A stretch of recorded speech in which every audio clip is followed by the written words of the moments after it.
नमस्कार दोस्तों, ब्लडी सद के आज के इस एपिसोड की शुरुआत करने से पहले आप लोगों को एक छोटी सी इन्फॉर्मेशन देना चाहता हूं।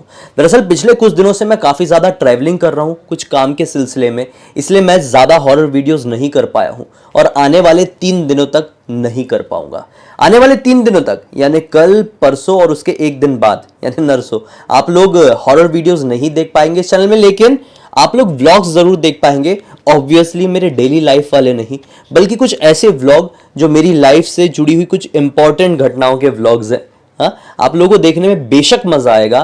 तो आने वाले 3 दिनों तक आप व्लॉग्स का मजा लीजिए। आज के बाद आज हॉरर ही देखेंगे आप। 3 दिन तक व्लॉग्स का मजा लीजिए और उसके बाद फिर हम कंटिन्यू करेंगे वापस से हॉरर में। तो खैर, ये तो फ्यूचर की न्यूज हो गई। आज की बात करें, आज के वीडियो की शुरुआत करें तो आप लोगों को बताएं भाई, आज के इस वीडियो के अंत तक बने रहना, क्योंकि आज जो घटना सुनने जा रहे हैं आप लोग, ये बहुत ही ज्यादा शॉक कर देने वाली घटना है। 1990s के दौरान ये घटना एक परिवार के साथ घटी और इस कदर से घटी कि आज भी उस घटना के बारे में उस परिवार में से कोई भी इंसान सोचता है ना तो सिहर सा उठता है, उसके रोंगटे जम जाते हैं। जी हाँ, दरअसल हिमाचल प्रदेश के एक बहुत ही नामी गांव में रहने वाला ये बहुत ही खुशहाल परिवार था। 91 के आसपास की घटना रही होगी। सुजाता की बहन और सुजाता के 2 भाई, सुजाता के मम्मी पापा अपने घर में बड़े आराम से रहते थे। भाई उस टाइम पे ऐसा था, 91 की मैं बात कर रहा हूं, छोटे छोटे गांव में, कस्बों में सारे लोग जॉब नहीं किया करते थे। बहुत सारे लोग अपने घरों को चलाने के लिए, जिनके पास खेती बाड़ी थी, अपने खेत को संभाला करते थे। जिनके पास केवल खेत के ही साधन थे, उनके तो पूरे परिवार वाले खेतों में लगे रहते थे। तो सुजाता के परिवार में भी कुछ ऐसा ही था। सारे लोग खेत का बहुत अच्छे से काम किया करते थे। अब चाहे सुजाता के भाई हो, बहन हो या माता पिता कोई भी हो, मिलजुल कर काम किया करते थे और ये ऐसा बहुत पहले से करते आ रहे थे। तो इसमें किसी को भी कुछ भी करने में झिझक नहीं होती थी। अब एक दिन की बात है भाई, गर्मियों का मौसम रहा होगा। सुजाता और सुजाता के एक भाई, ये दोनों ही खेत में पानी डालने के लिए आ पाए। दरअसल रिश्तेदारी में शादी थी, तो घर के जितने भी लोग थे शादी में मशगूल थे, मतलब बाहर गांव गए हुए थे। अब यहाँ पर ये दोनों ही रुके हुए थे, क्योंकि खेत का भी तो ध्यान रखना है ना। घर की एकमात्र आमदनी उसी खेत से चल रही थी। तो सुजाता और सुजाता के एक भाई रुक गए और ये डिसाइड किए कि आने वाले 10 दिनों तक हम दोनों ही अपने खेतों का पूरा ख्याल रखेंगे। सुजाता के पिताजी ने भी उनको हिदायत दे दिए कि देखो, कभी 2 बार पानी डालना दिन में, तो कभी 3 बार। ऐसा मत करना कि एक ही बार पानी डाल रहे हो, गर्मी ज्यादा पड़ रही है, फसल मर सकती है। ये दोनों भी हाँ हाँ कर दिए और 10 दिनों के लिए इनके पूरे परिवार वाले बाहर गांव शादी के लिए निकल गए। अब ये दोनों अपने घर में बड़ी आराम से रहने लगे। सुजाता को खाना बनाना आता था, कोई तकलीफ नहीं थी। एक और चीज इनकी मम्मी ने जाते जाते इनको कही थी कि देखो बच्चों, अपने खेत के अलावा किसी के भी खेत में कदम भी मत रखना। सुजाता ने पूछने की कोशिश की, मम्मी ऐसा क्यों कह रही हैं? लेकिन फिर से इन्होंने कही कि देखो, पूछो मत, किसी और के खेत में जाना गलत है, मत जाना। मम्मी का ये बताने का तरीका बहुत ज्यादा ऑकवर्ड था, बहुत ज्यादा अलग था। हालांकि उनके वर्डिंग्स तो नॉर्मल लग रहे थे, किसी और के खेत में जाने से मना ही तो की थी, लेकिन शायद उनके इन सेंटेंसेस के पीछे कुछ अजीब छुपा हुआ था। क्या कोई राज छुपा हुआ था? आइए आगे जानते हैं। वो लोग तो निकल गए। यहां पर कभी ये लोग दिन में 2 बार पानी डालने के लिए जा रहे, तो कभी 3 बार। ऐसे करते करते पूरे 5 दिन बीत गए। फिर उसके बाद जब 6वां दिन आया, तो ये लोग जब पानी डालने के लिए गए हुए हैं, तो ये नोटिस किए कि आज मौसम का मिजाज बहुत ज्यादा बिगड़ चुका है। शाम के तकरीबन 7 बजे के आसपास ये लोग अपने खेत में पानी डालने के लिए पहुंचे थे। पानी वानी डाल के हुआ ही था कि अचानक से बारिश का मौसम बन गया। जोरों की आंधी तूफान आने लगी। तो दोनों भाई बहन ने डिसाइड किए कि रुक जाते हैं। दरअसल इस खेत में इन लोगों का एक फार्म हाउस था। फार्म हाउस मतलब एक छोटा सा घर जैसा कि जरूरत पड़ने पर उस घर में रुक जाए। तो ये दोनों अंदर जाके एक खाट लगी हुई थी, तो वहां पर बैठ गए। अब भैया बाहर आंधी तूफान चले, बारिश हो रही है खतरनाक वाली, और फिर पता ही नहीं चला कि कब रात के 10:30 बज गए। रात के 10:30 बजे तो बारिश भी थोड़ी शांत हुई। दोनों भाई बहन ने डिसाइड किया कि चलो निकल पड़ते हैं, वरना फिर से बारिश गिर जाए तो तकलीफ हो जाएगी। दोनों उठे और बाहर की तरफ निकल गए। थोड़ी ही देर बाद वो लोगों ने अपनी खेत की सीमा को छोड़ दिए पीछे और काफी आगे आ गए। काफी आगे आने के बाद अचानक से सुजाता को याद आया, अरे मैं तो घर की चाबी नहीं रख पाई। दरअसल सुजाता अक्सर उनका जो ऐसा यहाँ पे जैसा पैंट जैसा रहा होगा ना, जैसा घाघरा जैसा जो भी कहते हैं, वहाँ पे चाबी को खोज के रखती थी। लेकिन आज वो चाबी कहीं निकल गई थी, तो इनको लगा कि खेत की तरफ ही निकली होगी, या फिर हम लोग जो फार्म हाउस में बैठे हुए थे वहाँ पे मैंने निकाल के रख दी होगी। ये तुरंत ही अपने भाई को बोलती है कि भाई शायद मैं चाबी भूल गई हूँ, एक काम कर तू घर की तरफ निकल, मैं जाती हूँ चाबी लेकर आ जाती हूँ। भाई ने ही बोला ठीक है जल्दी आना, मैं घर की तरफ बढ़ रहा हूँ। ये वापस लौटी भाई, अब खेत में ढूंढ रही है पूरी, चाबी कहीं मिल नहीं रही है। इनको हो गई टेंशन कि चाबी मिल क्यों नहीं रही है। अंदर फार्म हाउस में भी ढूंढी, कहीं चाबी नहीं मिली। परेशान होकर सोची कि मैं बाहर निकलती हूँ और पूरे रास्ते में देखते देखते चलूंगी। यहाँ तो अंधेरा हो चला था, चांदनी रात भी नहीं थी क्योंकि बारिश वाला मौसम था, तो बादलों ने पूरी चांदनियों को ढक दिया था, चांद को भी ढक दिया था, तो काले बादल जैसे थे। लेकिन खैर वो अपने पैर को आगे बढ़ा बढ़ा कर चेक करते करते आगे बढ़ गई।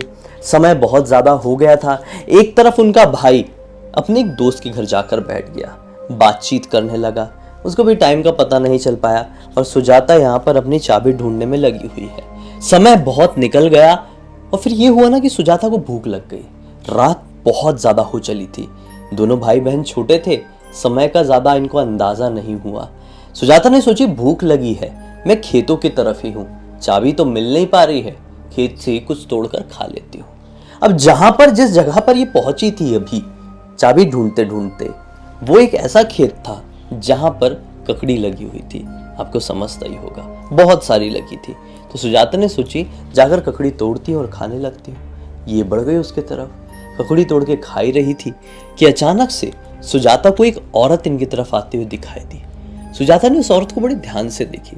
अब देखो भाई, इतना अंधेरा था, मैंने आप लोगों को जो डिस्क्रिप्शन बताया उसके हिसाब से आपको समझ में आया होगा कि अंधेरा इतना था कि किसी भी इंसान की शक्ल दिखाई ना दे।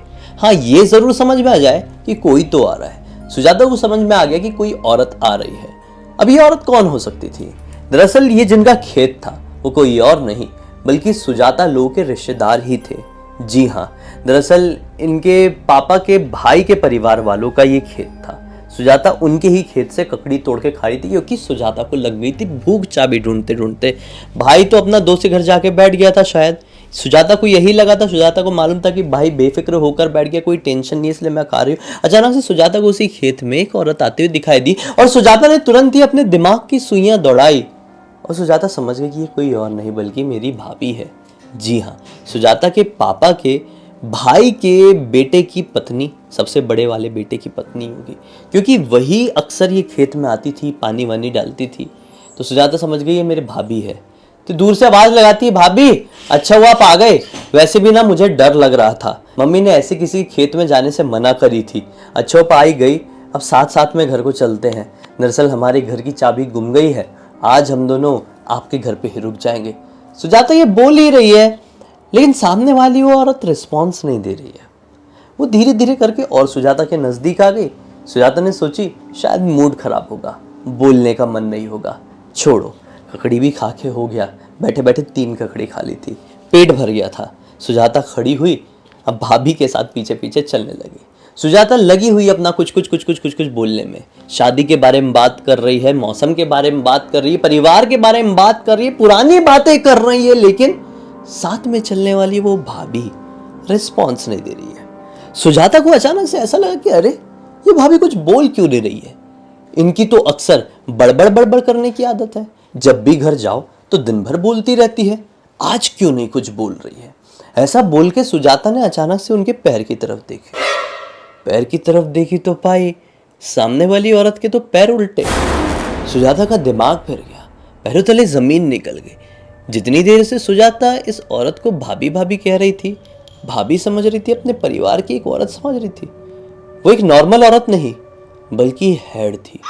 दरअसल हेड पहाड़ी भाषा में एक ऐसी औरत का नाम होता है, एक ऐसी औरत को कहा जाता है जो कि कईयों साल पुरानी होती है। हेड की अलग अलग उम्रें भी होती है। इनके गांव में जो हेड घूमती थी उसकी उम्र लगभग 250 साल की थी। इनके परिवार वाले, इनके गांव में ये कहानी प्रचलित थी। लोग कहते थे कि खेतों में एक हेड घूमती है, उसको कोई भी अकेला इंसान मिलता है ना तो पकड़ के उसके पूरे शरीर का खून पी जाती है फिर उसको पूरा एक हड्डी के ढांचा बनाकर छोड़ देती है। बहुत सारे ऐसे किस्से इस गांव के सामने आए थे पिछले काफ़ी सालों में। इस वजह से कोई भी इंसान रात के समय में खेत ऐसे जाता नहीं था। सुजाता भी नहीं जाती अगर उसके मम्मी पापा उसके साथ होते, लेकिन यहाँ पर सुजाता की उम्र कम थी और ज़्यादा समझ में नहीं आया, समय का तकाजा नहीं हुआ और सुजाता का सामना शायद आज हेड से हो गया। दिमाग में सारी चीज़ें घूमने लगी। बचपन में जो कहानियाँ सुनी थी, किस्से सुने थे, वो सब आंखों के सामने नाचने लगे। यहाँ तक कि सुजाता ने बचपन में एक ऐसा केस भी देखी थी जिसमें केवल शरीर का सिर्फ एक ढांचे जैसा कुछ मिला था। ऐसा लग रहा था कि इसके शरीर का पूरा खून किसी ने चूस लिया है। सुजाता घबरा गई और जोर से चीख पड़ी। चलते चलते थोड़ी आगे आ ही चुके थे, खेत वाले इलाके से लगभग बाहर निकल चुके थे। जैसी सुजाता ने चीखी, हेड चलते चलते रुक गए। अब पलटी, उसके नजदीक आए तो जैसी सुजाता ने फिर से इसका चेहरा देखी तो इतनी जोर से डर गई कि आंखों के सामने अंधेरा छा गया और बहुत जोर से घबरा गई। अब सुजाता डर के मारे बैठ गई, हाथ जोड़ ली, बोली मुझे छोड़ दो, मुझे माफ कर लो। हेड भी उसके इतने नजदीक आई और बड़ी ही अजीब सी डरावनी आवाज में कही, ये अभी से डर गई? अभी तो तुझे मेरी भूख मिटाना है, मेरी प्यास खत्म करना है। ऐसा बोल के जो बुरी तरीके से चिल्लाई है ना, मुंह उसके पास में लाके, कि सुजाता अपना सुध-बुध खो गई और वहीं पे बैठे बैठे बेहोश। आंखें बंद होने से पहले मानो अंदर ही अंदर भगवान का नाम जोर से चीखी और अचानक से एक जोर की आवाज सुजाता को सुनाई दी। जिस आवाज की वजह से वो हल्की सी जागी और दिखाई दिया कि जिस पेड़ के सामने वो हेड खड़ी है, मतलब यहीं पर सुजाता गिरी है और यहाँ पर वो हेड खड़ी है, एक पेड़ के सामने खड़ी है वो हेड। वो पेड़ से आग का एक गोला निकला है, वो लिटरली उस हेड को लगा और एक जोर की फिर से आवाज सुनाई दी और सुजाता मानो कान से पूरी ब्लैंक हो गई। जो वो ऐसे वाली आवाज़ होती है ना, ऐसे जैसे कोई सुई कर देता है, मी वैसे वाली आवाज़। इस आवाज़ के बारे में एक बार और मैंने वीडियो में बताया था।